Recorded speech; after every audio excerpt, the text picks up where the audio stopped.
A nearly new outboard can be the best score you ever make, or the fastest way to watch thousands of dollars disappear the moment you bring it home. And when engines that sold for over $12,000 just a few seasons ago are now being dumped for a third of that price, you do not get the luxury of assuming everything is fine. Some of these deals are unbelievable opportunities, and others are red flags from a market cracking under its own weight.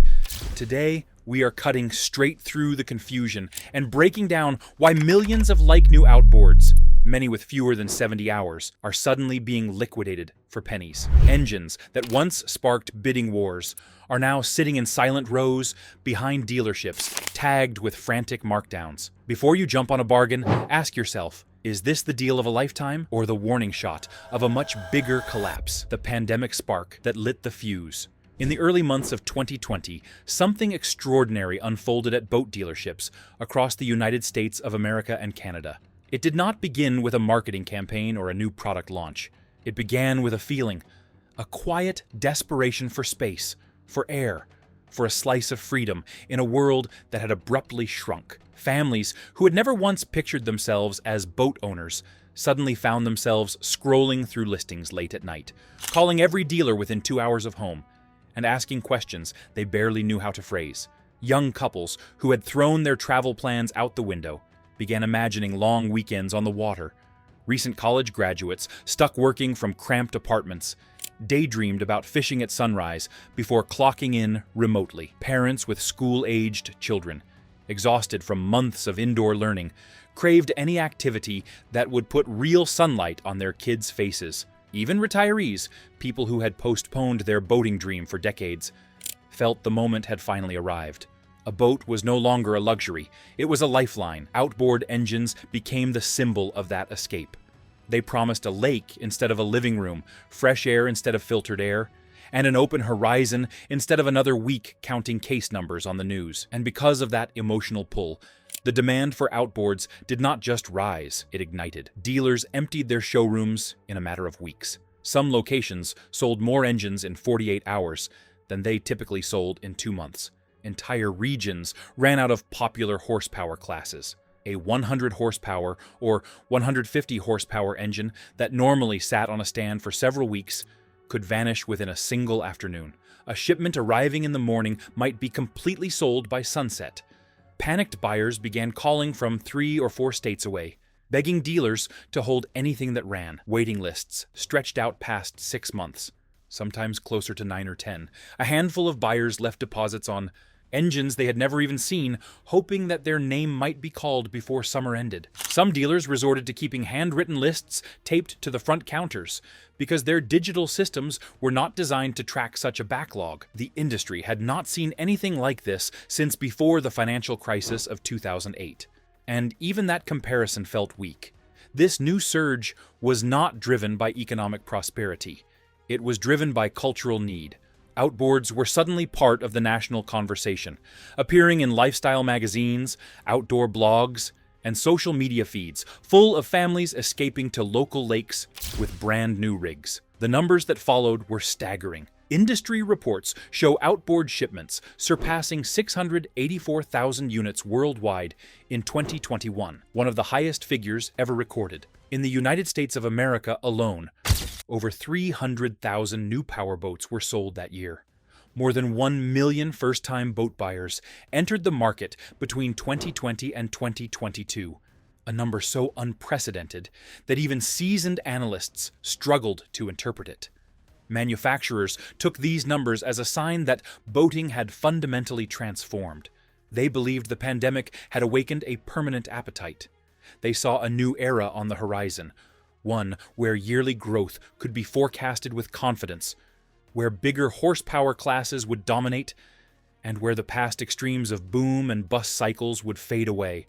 And as every executive knows, when you believe a boom is permanent, you expand. Factories push beyond their limits. By late 2021, companies like Mercury Marine, Yamaha Motor Corporation, Suzuki Motor Corporation, and Honda Motor Company were running their assembly lines at maximum speed.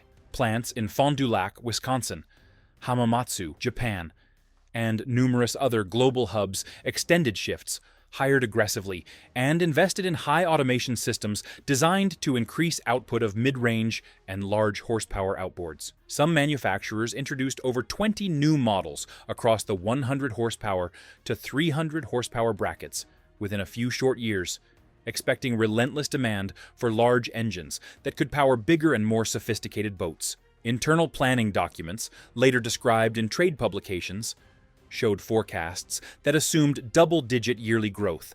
Executives believed that once families experienced boating, they would continue buying bigger rigs, upgrading engines, and replacing older outboards every few seasons. The assumption seemed reasonable when demand was so high that dealers were begging for inventory and buyers were calling from several states away. But underneath the optimism was a problem that few wanted to talk about. The spike in demand was not organic.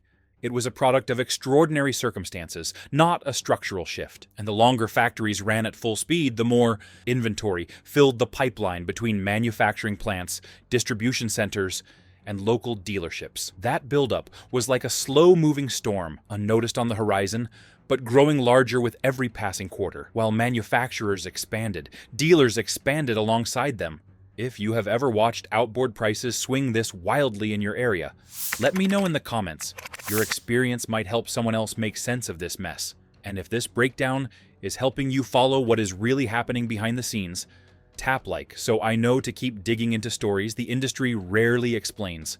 Make sure you subscribe as well, because the next chapters in this collapse move even faster, and you will not want to miss where this market is headed next. Dealers bet on the boom and lost. For many small dealers, the boom years felt like winning the lottery. Engines were selling so fast that some stores could not even keep a single demonstration unit on the floor. With every shortage came a new incentive from manufacturers. Hit a higher order tier, earn a larger rebate, take on more inventory, secure allocation for next year's best-selling models, place early bulk orders, save money on freight. These offers were tempting. They seemed safe. After all, the engines were selling faster than they could be delivered. So dealers began signing aggressive floor plan agreements. Floor plan financing sounds simple. Dealers borrow the money to hold inventory, pay interest each month, and ideally sell the engine before the loan becomes expensive. In periods of steady demand, this is manageable. In a boom, it feels like free money. But interest rates at the time were historically low, barely 4% above the national prime rate. Nobody planned for what would happen if those rates doubled, or if demand collapsed, or if manufacturers kept delivering inventory long after customers stopped buying. Dealers signed contracts for 20 engines instead of 10, 30 engines instead of 15, and some went even further. They believed next season would be equal or better than the last. Then 2023 arrived, and the first cracks appeared. Consumer spending softened. Inflation reduced discretionary income. Loan rates rose sharply as national benchmarks increased. A boat that once cost $200 a month in financing now costs $300 or $400. Families postponed purchases. First-time buyers disappeared. And dealers, who had filled their lots with outboards based on the previous year's frenzy, saw their inventory sit untouched. The problem with floor plan loans is that they become more expensive the longer an engine remains unsold. Interest accumulates. Curtailments arrive every 90 days, forcing the dealer to pay down a portion of the principal, whether the engine sold or not. Rebates vanish if sales targets are not met. A dealer expecting to earn tens of thousands of dollars in incentive money suddenly owed tens of thousands in carrying costs. In one Midwestern marina, a dealer who had operated for over 30 years found herself staring at a spreadsheet showing more than $400,000 in financed outboard inventory. Many of the engines were brand new, still in their crates, but value was evaporating month by month. She reduced staff, mortgaged her home, and calculated how long she could stay afloat before the bank demanded a final payment. Stories like hers were not isolated. They were repeating across the country. As dealers struggled, another part of the story unfolded quietly and rapidly, creating the next stage of the collapse, the barely used engine flood. During the pandemic boom, countless buyers purchased new outboard engines, used them for one season, and then saw life return to normal. Children went back to school. Offices reopened. Free time evaporated. By the end of 2022, huge numbers of these engines had accumulated shockingly low hours, 30, 40, maybe 60 at most. Many owners only used their boats 2 or 3 weekends a year. At first, this did not seem like a problem. Low-hour engines usually sell well, but a strange pattern emerged. Owners began listing them for sale at the exact time dealers were struggling under their own inventory burdens. Suddenly, the used market was flooded with engines that looked and performed like new. Service centers pulled the electronic control module logs and found engines with fewer than 70 hours. Auction yards saw consignments from owners who were still upside down on their loans. One owner in Texas, who financed a 150 horsepower Suzuki for $12,800, discovered his loan balance was $7,200, while trade-in offers had fallen to $4,300. This gap between what owners owed and what engines were worth became common nationwide. Thousands of buyers found themselves underwater, many of them first-time owners who had never expected a recreational engine to depreciate this quickly. As voluntary surrenders increased, lenders were forced to repossess and resell engines they never expected to handle in such volume. Banks saw delinquency rates triple within 2 years. Marine loan companies tightened credit or exited the sector entirely. Dealers, still drowning in their own unsold inventory, could not take trade-ins. And lenders, desperate to unload repossessed units, sent nearly new outboards straight to auction. This created an unprecedented pileup. Auctions overflow, and prices collapse. By early 2025, auction lots looked like dealership showrooms. Rows of Yamaha 150 horsepower outboards with fewer than 100 hours. Lines of Mercury 115 horsepower engines barely broken in. Suzuki 80 horsepower and Honda 90 horsepower engines stacked like surplus equipment, not premium recreational power plants. Every week brought another wave of repossessions, dealer liquidations, and distressed sales. With supply overwhelming demand, auction prices plunged. Engines that once brought $9,000 crossed auction blocks for $4,000 or less. Two-stroke models fell even further. The few cash buyers who showed up were spoiled for choice, and most held out for even deeper discounts. Why rush when thousands more were coming the following month? Dealers watched these prices with horror. Auction values affect retail values. Retail values affect trade-in values. And falling trade-in values prevent new sales from happening at all. The entire system became stuck in a downward spiral. The more engines that arrived at auction, the lower prices went. The lower prices went, the more dealers struggled. And the more dealers struggled, the more engines landed in liquidation. When markets face this kind of imbalance, something else always happens. Engines start leaving the country. The global pipeline opens. Large export brokers in coastal states realized what was happening long before the public saw it. They began buying bulk lots of outboards directly from auctions and bankrupt dealers. Once they secured enough units, they loaded them into shipping containers bound for Lagos in Nigeria, Cartagena in Colombia, Manila in the Philippines, and numerous ports across Southeast Asia and South America. Demand overseas remained strong. Local fishermen and transport operators valued modern four-stroke engines, even if they had minor cosmetic flaws or were several years old. Emission rules in many of these regions were looser, and a lightly used Yamaha or Suzuki could operate for thousands of hours in coastal work before needing major service. Trade analysts tracking export paperwork estimated that more than 40% of surplus outboards from the 2025 liquidation wave were shipped overseas. Some containers held more than 100 engines each, strapped together in rows, still wearing dealership tags. These exports offered a relief valve for American auctions, but they did not end the oversupply. Engines were arriving faster than exporters could move them. And not all engines were suitable for export. Some were damaged. Some lacked paperwork. Some were simply too old to clear customs or too expensive to refurbish. Those units faced a different fate. The rise of scrapping and salvage. Marine salvage yards across the United States of America and Europe reported a surge in outboard arrivals during the collapse. Engines that could not be resold were stripped for usable parts. Power trim assemblies, ignition coils, lower units, electronic control modules, charging stators, and every component with resale value.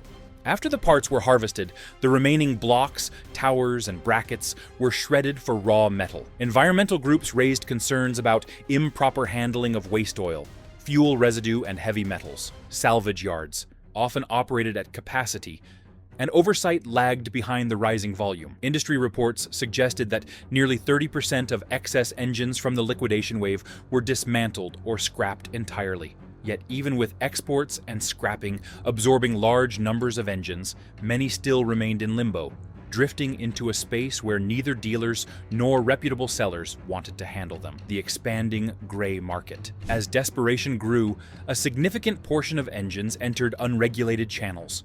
These engines appeared on online marketplaces, off-book auctions, and informal dealer networks, where documentation was optional and warranties non-existent. Some engines were misrepresented as newer than their actual build date.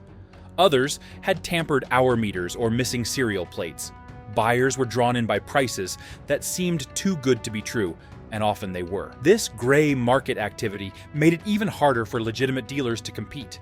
Why pay $8,000 at a dealership when someone 2 towns over was selling an engine with similar horsepower for half the price? The answer, for many buyers, was simple: they did not know the difference. And so, the downward pressure on prices continued.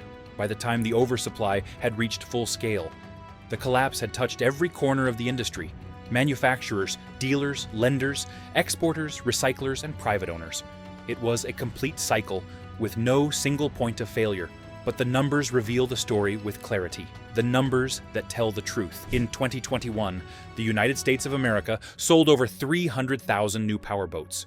More than 1 million first-time buyers entered the market between 2020 and 2022. Manufacturers expanded production capacity by 15 to 30%. Dealers doubled and sometimes tripled their standard inventory through floor plan financing. Interest rates rose from historically low levels to levels that doubled carrying costs. Engines built to last 2,000 hours entered the used market with fewer than 70. Nearly half the oversupply has gone overseas. More than 1/4 has been scrapped. Thousands of loans remain delinquent. Every number tells the same story: a market built on unrealistic assumptions met with a reality that nobody expected. And yet, in the middle of this collapse, something else emerges: a quiet opportunity that thousands of buyers are beginning to notice: the unexpected upside for buyers. While the downturn has been devastating for businesses, it has created one of the best buyer markets in 2 decades. Engines that were once financially out of reach are now affordable. A family that could never justify a 150 horsepower outboard may now buy one with only 50 hours at a discount once considered impossible. Even high output models, which rarely hit the used market with low hours, are available at prices that seem unreal. For buyers with cash, patience, and a willingness to inspect carefully, this collapse represents a rare moment. But for the rest of the industry, it is a cautionary tale, a reminder that value in recreational markets can evaporate overnight when supply, demand, and financial structure fall out of balance. Millions of outboards were built for decades of service, yet many are being sold off after barely a season, a collapse no one expected, and one the industry is still scrambling to understand. If you have lived through any part of this, whether you bought during the boom or watched your resale value fall overnight, drop your story in the comments, because what you've seen on the ground can help other boaters navigate this mess. And if this deep dive gave you clarity on what's really happening behind those dealership doors, tap like so I know to keep making these long-form breakdowns. Make sure you subscribe too, because the next part of this story, what happens when the repossession wave meets the next model year rollout, is already unfolding, and you should not miss what comes next.